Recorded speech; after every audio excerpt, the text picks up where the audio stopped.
1000 നന്മകൾ ചെയ്താലും അതൊന്നും ആരും ഓർക്കണമെന്നില്ല അല്ലേ? പക്ഷേ ഒരു തവണയെങ്ങാനും നമുക്ക് സഹായിക്കാൻ കഴിഞ്ഞില്ലെങ്കിൽ, അവരെ ഒന്ന് കേട്ടിരിക്കാൻ കഴിഞ്ഞില്ലെങ്കിൽ, നമ്മൾ അത്രയും കാലം സഹായിച്ചതും സഹകരിച്ചതും കൂടെ നടന്നതും കൂട്ടുനിന്നതും എല്ലാം അവരങ്ങ് മറക്കും. ഇങ്ങനെ ചില അനുഭവങ്ങൾ നമ്മുടെ ലൈഫിൽ ഉണ്ടായിട്ടില്ലേ?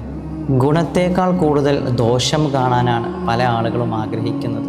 ഒരാളുടെ വളർച്ച കണ്ട് അതിൽ സന്തോഷിക്കുന്നതിൽ പകരം പല ആളുകളുടെയും വളർച്ച കാണുമ്പോൾ പിന്നിൽ നിന്ന് വല്ലാതെ അസൂയപ്പെടുകയാണ്. അത്തരക്കാരുടെ അസൂയയെ നിങ്ങൾ പേടിക്കണം. കാരണം നമ്മളൊന്ന് തകർന്നെങ്കിൽ, നമ്മളൊന്ന് നശിച്ചെങ്കിൽ എന്ന് കാണാൻ ആഗ്രഹിക്കുന്ന ഒരുപാട് കണ്ണുകൾ നമുക്ക് ചുറ്റുവട്ടത്തുമുണ്ട്.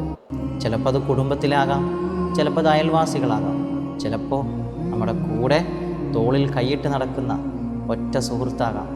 ഏതായിരുന്നാലും നമ്മൾ ചെയ്യുന്ന സൽക്കർമ്മം അത് മറ്റുള്ളവനെ ബോധിപ്പിക്കേണ്ട ആവശ്യമില്ല. പടച്ച റബ്ബ് കാണുന്നുണ്ടെന്നുള്ള വിശ്വാസം മാത്രം മതി. ഇൻഷാ അല്ലാഹ്.